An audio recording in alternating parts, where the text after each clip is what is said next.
We were there. We were there all along. And we also built the agricultural base of the American South. In one of the saddest chapters of American history, the agricultural base of the American South was built on the backs and the blood of enslaved Africans and their descendants. It may be noted that the Spanish Inquisition in its own country, as well as Portugal, attempted to eliminate Islam by deportation and forcible baptism. Heavily equipped with firearms, the Portuguese, upon entering Africa, killed Islamic natives of that country and erected the Christian cross in mosques and other places of worship. Then they began to capture helpless victims who were unable to fight. The standard procedure was to take unsuspecting, innocent human beings into captivity as a commodity to be sold in Europe and wherever the market demand existed. Islam influenced all of West Africa and regions south of the Sahara for more than 800 years. Thus, the spread of Islam throughout the Americas was ironically due to the oppressors' use of barbaric methods of enslaving a massive workforce in order to colonize the New World. Of the approximately 20 million enslaved Africans that were brought to the Americas, approximately 20 to 30% were Muslims. It is also estimated that at least 30% of the slaves were Muslims, and that's not counting the millions who died en route. During the voyage, guards and masters inspected their money-making cargo for quality control. Those slaves who did not pass the inspection due to poor health or broken limbs were thrown into the ocean alive, as if they were useless and devalued. The educated and learned people of Africa had become slaves in America. It was a great tragedy that these people, being the bearers of the most enlightened civilization of its time through Islam, were reduced to slavery by the European.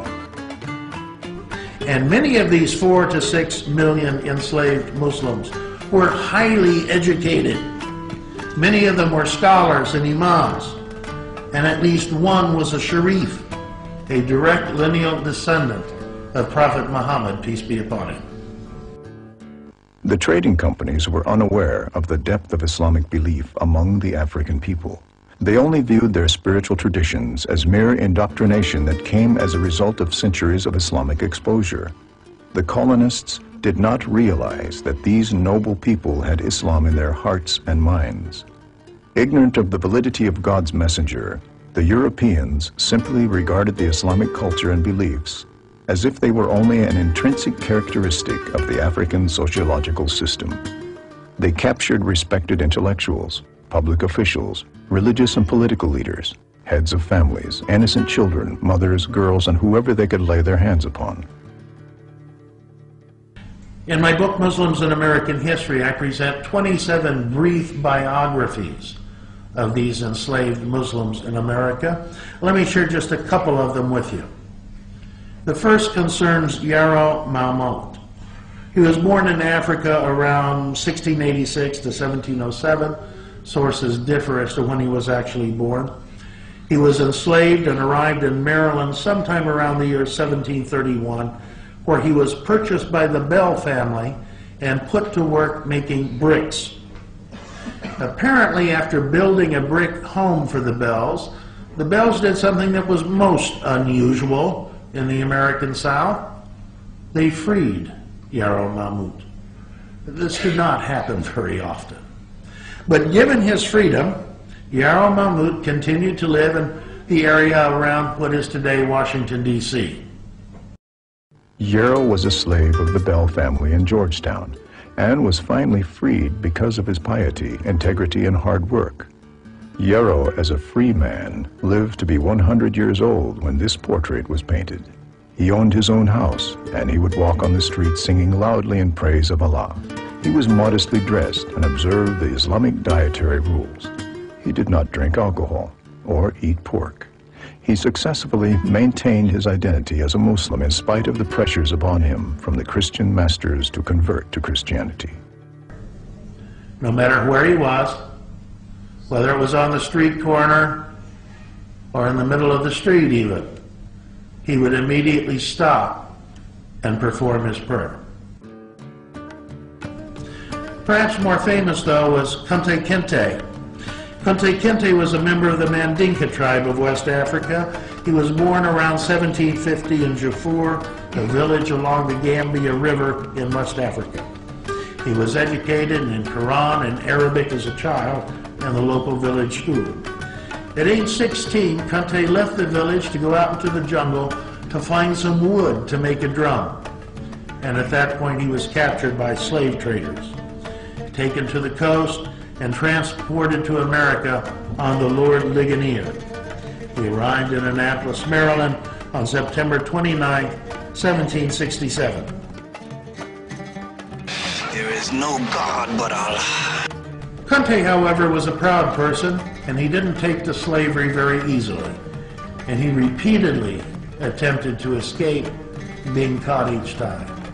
Finally, after his last attempt to escape, in order to keep him from running away again, his owner amputated his foot. He later married and fathered one child, a daughter, Kizzy. We know that Kunta Kinte continued his prayers throughout slavery and that he taught the basics of Islam to his daughter. However, his daughter was then sold away to another slave owner and was raped by that new slave owner, giving birth to a son who's known as Chicken George.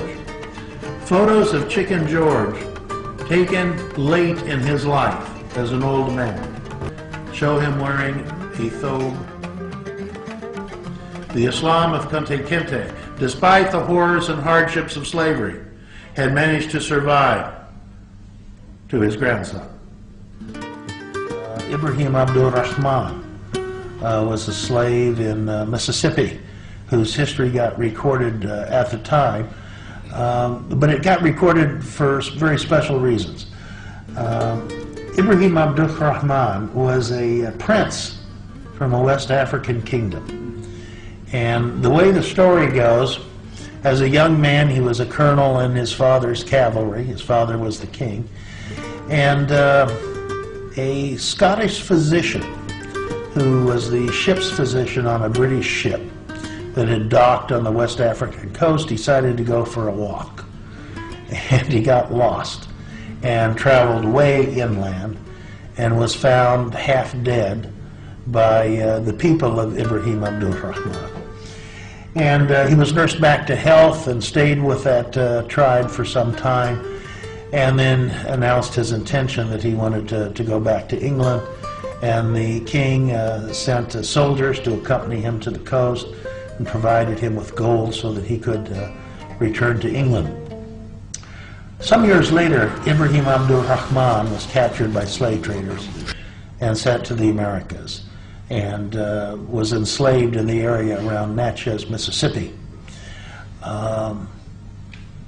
And he was in slavery for years and years and years until he was an elderly man. He had managed to work his way up the slave hierarchy to the point where he was allowed to have his own little vegetable garden. And he would grow vegetables in this vegetable garden, and he was allowed on Sundays to go into Natchez, Mississippi and sell his vegetables so that he could have just a little bit of money to his own name. This was unusual, but alhamdulillah, it happened for him.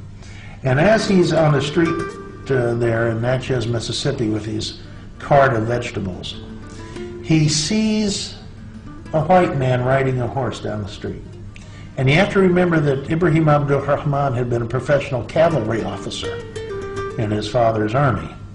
And from the way the person rode the horse, he recognized the Scottish physician that he hadn't seen in 40 years. Well, the Scottish physician dismounted, came over to look at the vegetables, and recognized Ibrahim Abdul Rahman, and immediately embraced it. Now, you have to put yourself in the mindset of the early 19th century in Natchez, Mississippi. Here's a white man embracing an African slave publicly on the street. Well, the story got around that this guy was a prince. And so a newspaper editor came and interviewed him and wrote some stories about him, and suggested that Ibrahim Abdul Rahman write a letter back to his family in West Africa, asking for their help in securing his freedom. And the newspaper editor promised he would take care of mailing it. And that did happen eventually. And because the United States at that time only had diplomatic relations with Morocco, the letter went to the royal family of Morocco. Fortunately, they knew Ibrahim Abdul Rahman's family. And so they immediately began pressuring the United States to release Ibrahim Abdul Rahman.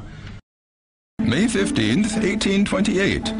Abdul Rahman is a Moor who has been 40 years a slave in this country. The Emperor of Morocco expressed a wish that this man might be emancipated and sent home. I should like to oblige the Emperor.